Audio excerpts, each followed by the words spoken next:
Dear aspirant, एक बार फिर से स्वागत है आप सभी लोगों का GSECL जेई के मैथमेटिक्स सॉल्यूशन में। काफ़ी टाइम से आप लोग कह रहे थे कि डिफरेंशियल इक्वेशन स्टार्ट किया जाए जितना जल्दी हो सकता है, तो आज से हम डिफरेंशियल इक्वेशन का डिस्कशन शुरू करते हैं। ये डिफरेंशियल इक्वेशन का हमारा फर्स्ट वीडियो है।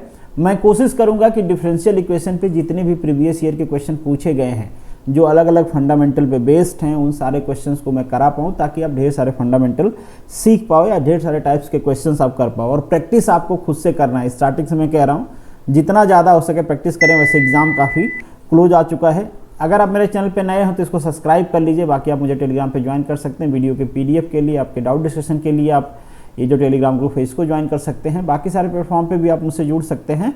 चलिए अब स्टार्ट करते हैं। Educating today for better tomorrow. थोड़ा सा बात कर लेते हैं कि ये डिफरेंशियल इक्वेशन होता क्या है और इसका सलूशन हम कैसे करते हैं। तो आप सभी को पता है कि जहाँ पे भी किसी चीज़ को ब्रेक करना होता है पार्ट्स में, अगर कोई बड़ी चीज़ है हमको उसको पार्ट्स में ब्रेक करके उसकी एनालिसिस करना होता है तो हम उसको डिफरेंशिएट करते हैं। और इसका अपोजिट होता है इंटीग्रेशन, कि छोटी छोटी चीज़ों को अगर आपको जोड़ के करना है, सम करना है उनका, तो हम उसको क्या करते हैं, इंटीग्रेट करते हैं। बहुत सारे फिजिकल लाइफ की चीज़ें हैं जहाँ पे डिफरेंशिएशन इंटीग्रेशन हम करते हैं, दोनों एक दूसरे के अपोजिट होते हैं। वो सारी चीज़ें हैं ऑलरेडी। अगर हम यहाँ पे जब डिस्कशन करेंगे आपके सोल्यूशन का, तो अगर उसके हिसाब से अगर हम इसको कैटेगराइज करें कि ये कितने टाइप्स का होता है हमारा डिफरेंशियल इक्वेशन, तो पहला होता है आपका ऑर्डिनरी डिफरेंशियल इक्वेशन और दूसरा होता है आपका पार्शियल डिफरेंशियल इक्वेशन। अब ऑर्डिनरी और पार्शियल डिफरेंशियल इक्वेशन में डिफरेंस क्या होता है, तो यहाँ पे जो ऑर्डिनरी डिफरेंशियल इक्वेशन है आपका, इसमें केवल सिंगल इंडिपेंडेंट वेरिएबल होता है। क्या होता है? सिंगल इंडिपेंडेंट वेरिएबल, SIV कह सकते हैं इसको। और यहाँ पे पार्शियल डिफरेंशियल इक्वेशन की बात करें तो यहाँ पे दो या दो से ज़्यादा इंडिपेंडेंट वेरिएबल होते हैं, तो उसे हम कहते हैं पार्शियल डिफरेंशियल इक्वेशन। समझ में आ गया आपको? अब एक और टाइप से इसको हम डिवाइड करते हैं। जैसे कि आप आगे जब पढ़ोगे सोल्यूशन तो वहाँ पे बहुत सारे तरीके से डिफरेंशियल इक्वेशन को बांट रखा होगा, नहीं बहुत सारे तरीके के होते हैं, तो सबका अलग अलग सोल्यूशन करने का तरीका होता है। अब एक तरह से और इसको हम डिवाइड करते हैं कि इसका ऑर्डर क्या है और कितने डिग्री का है। तो बेसिकली जो ऑर्डर होता है ना, ऑर्डर की हम बात करें कि हमारे डिफरेंशियल इक्वेशन का ऑर्डर क्या है, तो जो हमारा हाईएस्ट डेरिवेटिव होता है उसे हम कहते हैं कि वो हमारे डिफरेंशियल इक्वेशन का ऑर्डर है। और जो हमारे हाईएस्ट डेरिवेटिव का पावर होता है, पावर ऑफ हाईएस्ट डेरिवेटिव, उसे हम कहते हैं डिग्री। इसे हम क्या कहते हैं, हमारे डिफरेंशियल इक्वेशन की डिग्री। एग्जाम्पल के लिए सपोज कर लीजिए कि आपको कोई डिफरेंशियल इक्वेशन दिया गया है, that is d2y by dx square plus 2dy by dx, और यहाँ पे मान लीजिए कि इसका स्क्वायर किया गया है और that is plus 3y that is equal to 0। इस तरीके से कुछ भी डिफरेंशियल इक्वेशन आपको दिया गया है। अब यहाँ पे आपको क्या फाइंड आउट करना है, इसका ऑर्डर एंड पावर। तो इसका ऑर्डर क्या होगा, हाईएस्ट डेरिवेटिव जो होगा हमारे डिफरेंशियल इक्वेशन का, वो होता है उसका ऑर्डर। तो यहाँ पे हाईएस्ट डेरिवेटिव क्या है, हाईएस्ट डेरिवेटिव है d2, मतलब दो बार इसको डिफरेंशिएट किया गया है, मतलब इसका जो ऑर्डर हो जाएगा, ऑर्डर इज 2। बट इसकी डिग्री क्या है, डिग्री का मतलब होता है कि जो हाईएस्ट डेरिवेटिव है उसका पावर कितना है। देखो कंफ्यूज जाते हैं कई सारे लोग, इसको डिग्री बता देते हैं कि 2 डिग्री, इसका नहीं, इसका डिग्री 1 है, क्योंकि जो हाईएस्ट डेरिवेटिव है ना उसका पावर क्या है, 1 है, तो इसकी डिग्री क्या हो जाएगी, 1। अब सपोज कर लीजिए कि यहाँ पे हम इसका स्क्वायर कर देते हैं और यहाँ पे कुछ नहीं रखते हैं, उस टाइम पे इसका जो ऑर्डर होगा वो भी 2 होगा और इसकी डिग्री भी 2 होगी। तो ध्यान रखना है आपको कि जो ऑर्डर होता है वो हाईएस्ट डेरिवेटिव होता है और जो डिग्री होती है वो हाईएस्ट डेरिवेटिव का पावर होता है। Very simple is that. ये 2-3 चीज़ें आप याद रखोगे, आगे सोल्यूशन में इनकी जरूरत पड़ती है ताकि आप डिफरेंशिएट कर पाओ कि ये जो डिफरेंशियल इक्वेशन है किस कैटेगरी में है और इसका सोल्यूशन हमको कैसे करना है। अब बात करते हैं कि सोल्यूशन क्या होता है। बेसिकली जो हमारे डिफरेंशियल इक्वेशन है उनके सोल्यूशन का क्या मतलब है। तो सपोज कर लीजिए कि आपके पास कोई डिफरेंशियल इक्वेशन दिया गया है, that is dy by dx is equal to 2x plus 3 दिया गया है। ये हमारे पास एक इक्वेशन है और पूछा गया है कि इसका क्या करो, आप सोल्यूशन फाइंड आउट करो। इसका सोल्यूशन फाइंड आउट करना है, मतलब हम क्या करें, यहाँ पे y की वैल्यू फाइंड आउट करें, तो इसको हम क्या कर लेते हैं, वेरिएबल सेपरेबल कर लेते हैं। तो वेरिएबल सेपरेबल में क्या हो जाएगा, ये dy हो जाएगा और इधर क्या हो जाएगा आपका, दैट इज 2x प्लस 3, और इधर क्या हो जाएगा आपका dx हो जाएगा। इंटीग्रेट कर देते हैं दोनों साइड को, तो ये हो जाएगा आपका y और ये क्या हो जाएगा 2x स्क्वायर डिवाइड बाई 2, तो 2 से 2 कैंसिल आउट हो जाएगा, तो ये हो जाएगा x square plus 3x plus c। तो ये हो गया आपका इसका सोल्यूशन। बट ध्यान रहे कि यहाँ पे एक आया है कांस्टेंट। कांस्टेंट क्यों आया है? क्योंकि यहाँ पे जो इंटीग्रेशन है इसका ये इनडिटर्मिनेंट है। तो आप देखो यहाँ पे कि एक तरह से इंटीग्रेशन ही है डिफरेंशियल इक्वेशन का सॉल्यूशन। मतलब पहले से आप जो इंटीग्रेशन करते आए हो ना, तो इन शॉर्ट आपने बेसिक तो सीख रखा है कि जो आपका डिफरेंशियल इक्वेशन है उसका सॉल्यूशन कैसे करना है। Very simple is that. चूंकि यहाँ पे ये इनडिफिनिट टाइप का है तो यहाँ पे c आया है एक कांस्टेंट जिसकी वैल्यू हमको नहीं पता है, तो इसे हम कहते हैं जनरल सॉल्यूशन। इसे हम क्या कहते हैं? General solution. अब सपोज कर लीजिए कि आपको इनिशियल कंडीशन कुछ दिया गया है कि if x is equal to 0 then y is equal to क्या होता है? 2 होता है। ध्यान दो, मैंने क्या कहा? x equal to 0 then y is equal to 2। That's mean कि यहाँ पे जो x है ना, इसे हम कहते हैं इंडिपेंडेंट वेरिएबल। इसे हम क्या कहते हैं? इंडिपेंडेंट वेरिएबल, क्योंकि x की कुछ भी इंडिपेंडेंट वैल्यू आप ले सकते हो, बट जो y की वैल्यू होगी ना वो x पे डिपेंड करेगी। x की वैल्यू के हिसाब से y की वैल्यू चेंज होगी, इसलिए इसे हम कहते हैं, y को हम कहते हैं डिपेंडेंट वेरिएबल। जो इससे पहले हम बात कर रहे थे ना कि एक इंडिपेंडेंट वेरिएबल होगा और दो या दो से ज़्यादा इंडिपेंडेंट वेरिएबल होंगे तो उसे हम कहेंगे कि पार्शियल है, और एक रहेगा तो कहेंगे ऑर्डिनरी है। ये समझ में आ गया आपको? डिपेंडेंट और इंडिपेंडेंट वेरिएबल इसीलिए कहते हैं क्योंकि इसकी वैल्यू चेंज होती रहती है, कांस्टेंट नहीं रहती है, इसलिए हम इसको वेरिएबल कहते हैं। सी क्या है यहाँ पे? सी क्या है? सी कांस्टेंट है, इसकी वैल्यू चेंज नहीं होगी। बाकी एक्स और वाई क्या है? वेरिएबल है। एक डिपेंडेंट वेरिएबल है और दूसरा इंडिपेंडेंट वेरिएबल है। अब हम अगर ये वैल्यू सब्स्टिट्यूट करें, ये इनिशियल कंडीशन यहाँ पे सब्स्टिट्यूट करें, तो ये कह रहे हैं कि y इक्वल टू 2 होगा अगर x इक्वल टू 0 होगा। दैट्स मीन कि c की वैल्यू क्या आ गई? 0। अगर ये वैल्यू हम इस इक्वेशन में सब्स्टिट्यूट कर दें तो हमारे पास हो जाएगा y equal to X square plus 3x plus 2। मतलब ये आप सोल्यूशन जो आपको मिला है इसे हम कहते हैं पर्टिकुलर सोल्यूशन। मतलब यहाँ पे कांस्टेंट की वैल्यू आपने रख दिए हैं, क्योंकि आपको इनिशियल कंडीशन, बाउंड्री कंडीशन ये दिया जाता है कांस्टेंट की वैल्यू फाइंड आउट करने के लिए। तो कुछ इस तरीके से हम हमारे डिफरेंशियल इक्वेशन का सोल्यूशन फाइंड आउट करते हैं। अब बढ़ते हैं हमारे क्वेश्चन पे। जो फर्स्ट क्वेश्चन आपसे पूछा गया है ये आपके इलेक्ट्रिकल के जे एग्जाम में पूछा गया था लास्ट टाइम। अब इस क्वेश्चन को आप रीड करोगे ना, जब क्वेश्चन आप देखोगे, ये जो क्वेश्चन आपको नजर आ रहा है ये थोड़ा सा अलग टाइप का ही डिफरेंशियल इक्वेशन आपको नजर आ रहा होगा। अगर आपने बोले पढ़ा होगा इससे पहले तो बिल्कुल आप इसको गेस कर सकते हो कि यहाँ पे हम क्या लगाने वाले हैं। अगर आपने नहीं पढ़ा है तो आपने टाइप्स पढ़े होंगे, जैसे लीनियर डिफरेंशियल इक्वेशन होता है। लीनियर डिफरेंशियल इक्वेशन की अगर हम बात करें तो क्या होता है, उसका अगर जनरल इक्वेशन लिखें तो डी एन वाई बाई क्या हो जाता है? D X to the power N. यही होता है ना लीनियर का। प्लस क्या लिखते हैं यहाँ पे? आपका कॉफिशिएंट लिख देते हैं, फिर D N minus 1 Y by D X to the power N minus 1। फिर कॉफिशिएंट कुछ हमारा जो है लिख देते हैं।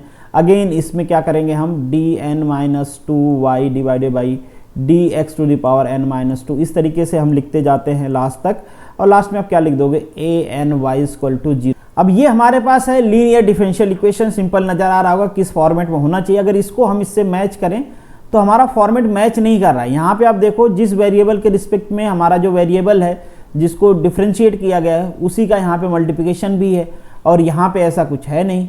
यहाँ पे तो ये वैल्यू क्या होनी चाहिए? कांस्टेंट होनी चाहिए। ये जो a1 a2 आपको नजर आ रहा है ये बेसिकली है कांस्टेंट।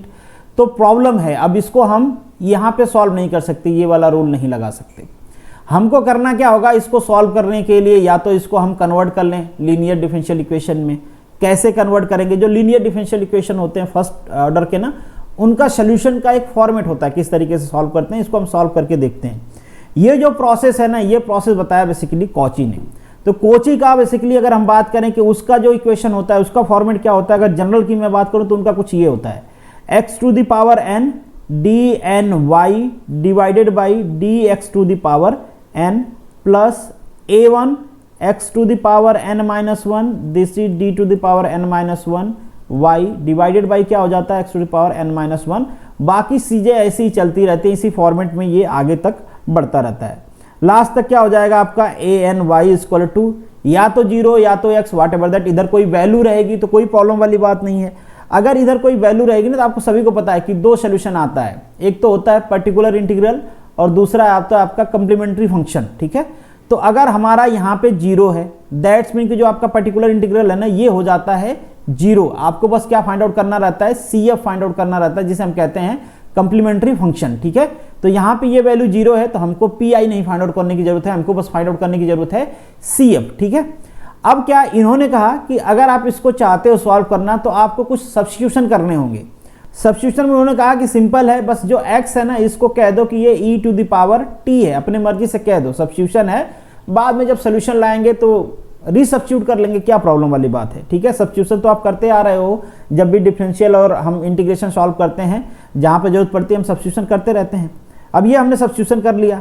अब यहाँ पे हम लॉग ले लें अगर दोनों साइड, तो इसे हम क्या लिख सकते हैं, that is log x is equal to t। इस इक्वेशन का आगे हम काफी यूज करने वाले हैं, तो ध्यान रखना। चलो इसको मैं इक्वेशन नंबर 1 कह देता हूं। अब इसके बाद आप अपने इक्वेशन को देखो, तो इक्वेशन में आपको क्या दिया गया है, that is differential of dy, मतलब differential of y with respect to x, यही दिया गया है। इसको और हम कैसे लिख सकते हैं, देखो अल्टीमेटली अगर आप लोगों ने इससे पहले सोल्यूशन किया होगा तो आपको पता है कि हम जो डिफरेंशियल होता है, जो डिफरेंशियल ऑपरेटर होता है, उसके जगह पे डी सब्स्टिट्यूट करते हैं। तो अब मैं वही डी सब्स्टिट्यूट करने की यहाँ पे कोशिश कर रहा हूँ। उसके लिए थोड़ा सा हमको क्या करना है, यहाँ पे मैथमेटिकल कैलकुलेशन करना है। तो dy बाई dx को आप क्या लिख सकते हो, that is dy by dt, और यहाँ पे मल्टीप्लाई हो जाएगा, that is dt by dx। Very simple, आप ये सब करते आ रहे हो, ये दोनों क्या हो जाएंगे, कैंसिल आउट हो जाएंगे, कोई प्रॉब्लम वाली बात है नहीं।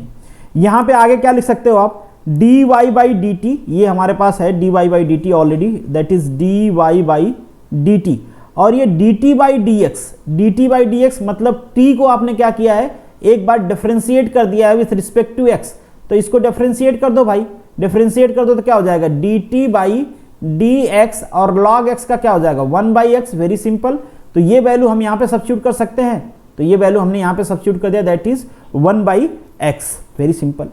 अब देखो यहाँ पे हमारे पास है dy बाई dx, इसकी वैल्यू अब हम डायरेक्टली क्या लिख सकते हैं, that is dy by dx is equal to 1 by x, that is dy by dt।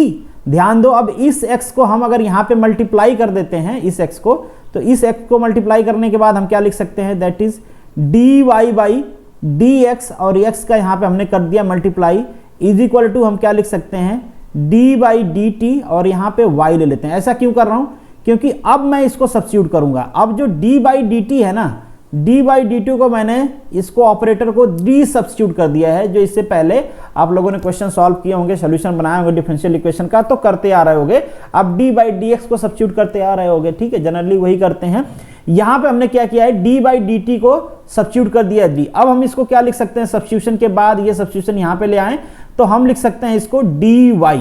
तो वेरी सिंपल, हम यहाँ पे x dy बाई dx को लिख सकते हैं dy। ध्यान रखना, बड़ा इंपॉर्टेंट है ये वाला आपको पता चल गया, बट यहां से आपका काम आसान नहीं होता है। यहाँ पे x dy बाई dx को तो आप dy सब्स्टिट्यूट कर सकते हो, बट यहाँ पे स्क्वायर भी है भैया। अब क्या करें, स्क्वायर वाले को कैसे चेंज करें, तो जनरली आपको देखोगे तो हर जगह बता देंगे कि अब इसको क्या करना होता है, चूंकि यहाँ पे ऑर्डर टू, यहाँ पे जो स्क्वायर है, तो स्क्वायर को हम 2 बार लिख लेंगे, दैट इज d माइनस 1, और ये मल्टीप्लाई हो जाएगा आपके y से। जनरली इसको ऐसे लिखते हैं। अगर मान लीजिए यहाँ पे क्यूब है और यहाँ पे भी क्यूब है, तो इसको क्या लिख सकते हैं हम, इसको लिख सकते हैं हम d माइनस 1, आगे मल्टीप्लाई रहता है d माइनस 2, और ये y। अब ये होता है, आप इसको मान लो, या इसका प्रूफ भी, ऐसी बात नहीं है कि बहुत बड़ा प्रूफ है, आप कर नहीं पाओगे। अगर आप चाहते हो तो मैं करवा देता हूं, मैं करा देता हूं कि ये कैसे हम लिखते हैं, d माइनस 1 मल्टीप्लाई y, इसको हम कैसे लिखते हैं ये मैं आपको बता देता हूं। तो जैसे कि हमने पहले वाले को किया था ना, थोड़ा सा फोल्ड किया था और मैथमेटिक्स लगाया था सब्स्टिट्यूट करने के लिए, वैसे ही यहाँ पे भी हम करते हैं। जैसे d2y बाई dx स्क्वायर है, इसको आप क्या लिख सकते हो, इसको लिख सकते हो आप d बाई dx। हालांकि ये सब करने की जरूरत नहीं है, कॉम्पिटिटिव एग्जाम में जरूरत नहीं पड़ती इसकी, बट बेसिक मैं आपको समझा देता हूं ताकि चीजें आपको याद रहेंगी। अगर आप उसका फंडामेंटल जानते हो, उसका बेस जानते हो कि वो आया कहां से है, तो चीजें आपको याद रहती हैं, एग्जाम में भूलता नहीं है। तो एक बार मैं करा देता हूं, काफी सारे क्वेश्चन सॉल्व करने हैं, तो हर बार आपको वो चीजें आएंगी, तो आपको प्रॉब्लम नहीं रहेगी कि यार ये डायरेक्टली आया कहां से, मुझे समझ में नहीं आया। ऐसे हम इसको लिख सकते हैं, कोई प्रॉब्लम वाली बात नहीं, इसको इधर ऑपरेट कर दोगे, ये हो जाएगा। अब इसको हम क्या करेंगे, इसको थोड़ा सा सब्स्टिट्यूशन करना है हमको, इसको पहले वाले को एज इट इज लिख लेते हैं, और ये वाला जो टर्म है ना, इसको हमको करना है सब्स्टिट्यूट। कहां से करना है सब्स्टिट्यूट, यहां से, पीछे वाली स्लाइड से। यहां पे देखो आप dy by dx equal to क्या लिख सकते हो आप, 1 by x dy by dt।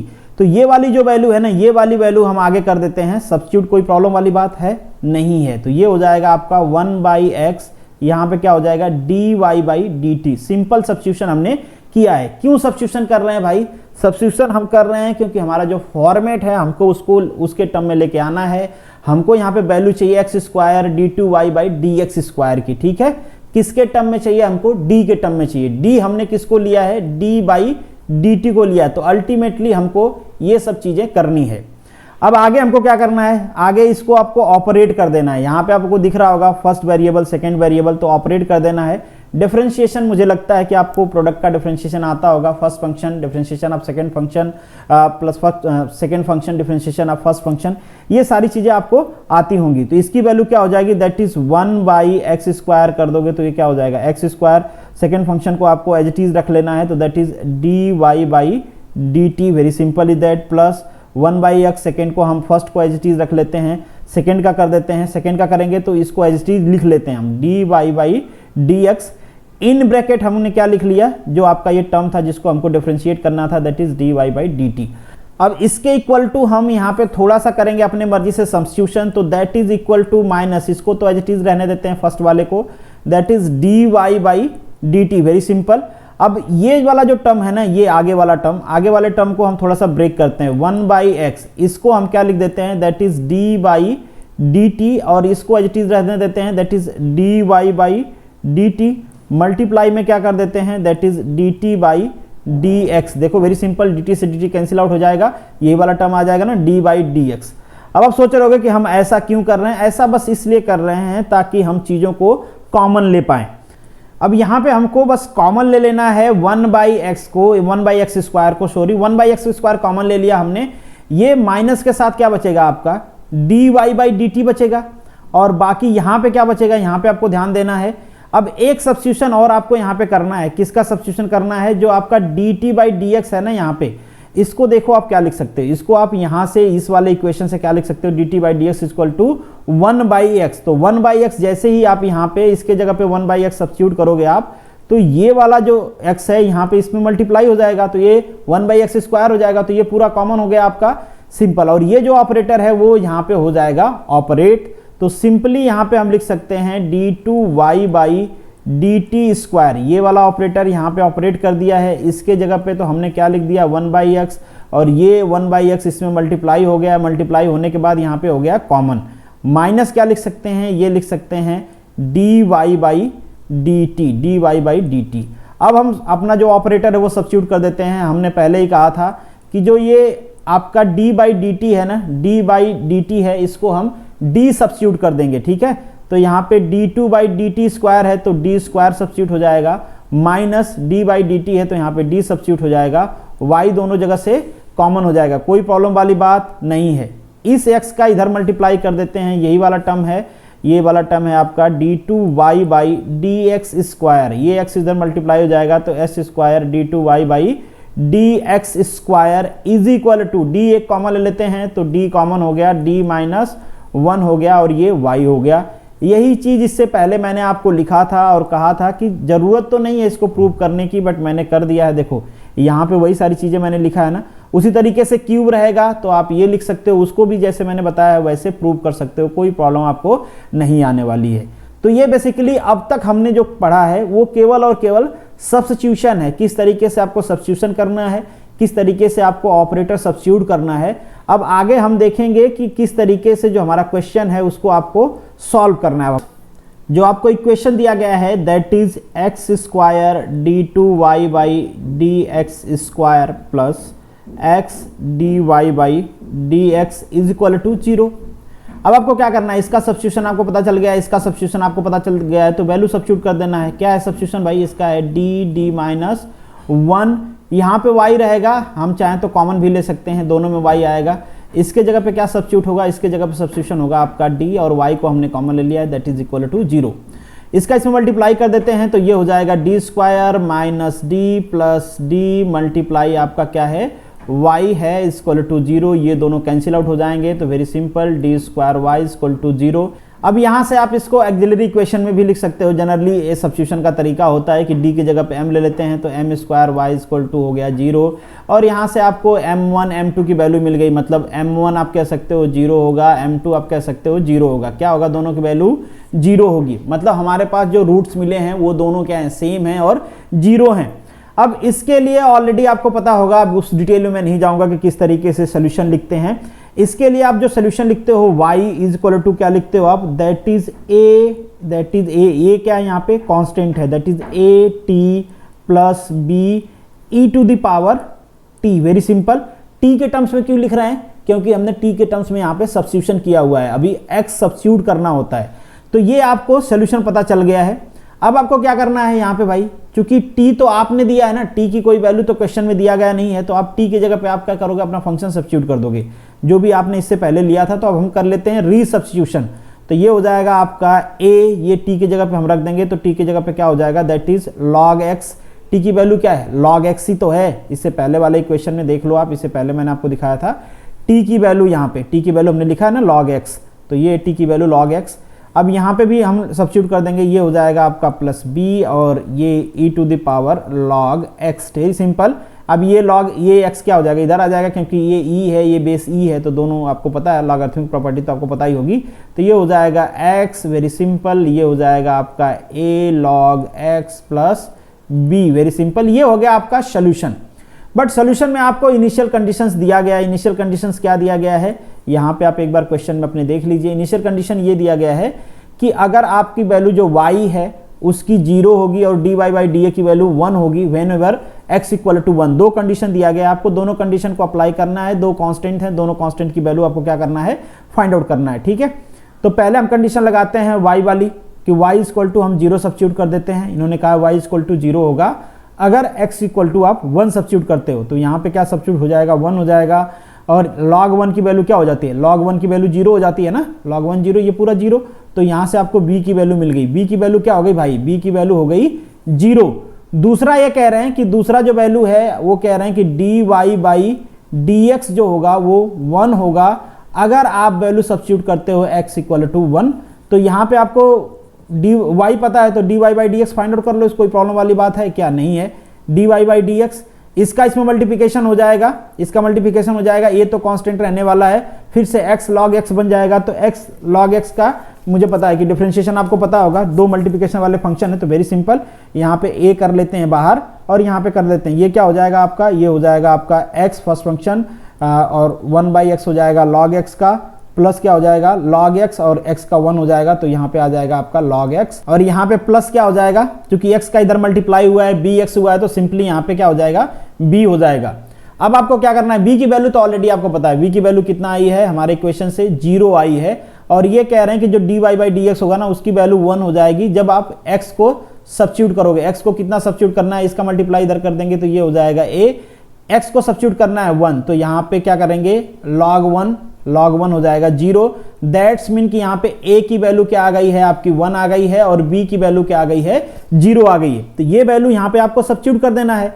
तो x इक्वल टू क्या आ जाएगा, सॉरी y इक्वल टू क्या आ जाएगा ना, y इक्वल टू क्या आ जाएगा, इस इक्वेशन में सब्स्टिट्यूट करो, y इक्वल टू a की वैल्यू आपको क्या सब्स्टिट्यूट करना है 1, b की वैल्यू 0, तो ये वैल्यू क्या आ जाएगी आपकी x log x। कितना आ गई आपकी वैल्यू, x log x। यहाँ पे क्या हो जाएगा, x का मल्टीप्लाई होगा, a की वैल्यू 1 और b की वैल्यू 0, तो x का इधर मल्टीप्लाई हो जाएगा तो 0 हो जाएगा। तो वेरी सिंपल, ये आ गया आपका solution, that is x log x।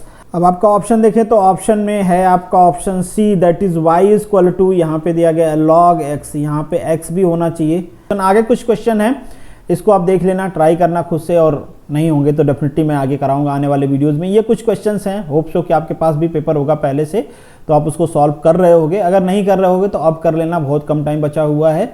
और जिस क्वेश्चन में आपको प्रॉब्लम होगी डेफिनेटली वो क्वेश्चन मैं आपको सॉल्व कराऊंगा। काफ़ी सारे क्वेश्चन पूछे गए हैं डिफरेंशियल इक्वेशन से। वैसे मेरी एक सजेशन भी होगी कि पहले आप सारा कर लेंगे, उससे बाद ही मैथ पे आएँ, क्योंकि मैथ के जो क्वेश्चन पूछे गए हैं वो इतने आसान नहीं हैं, आपको सॉल्व करने में टाइम लगेगा। पता चलेगा कि उसके जगह पे आप दूसरे आते हुए क्वेश्चन जिनको आप जल्दी कर सकते थे वो छूट गए हैं। तो पहले कोशिश करें कि बाकी पेपर कर लें, फिर टाइम बचता है तो जाके आप मैथ करें। तो this is the end of this video. Thank you so much for watching this. मिलेंगे नेक्स्ट वीडियो में, तब तक के लिए all the best, good luck.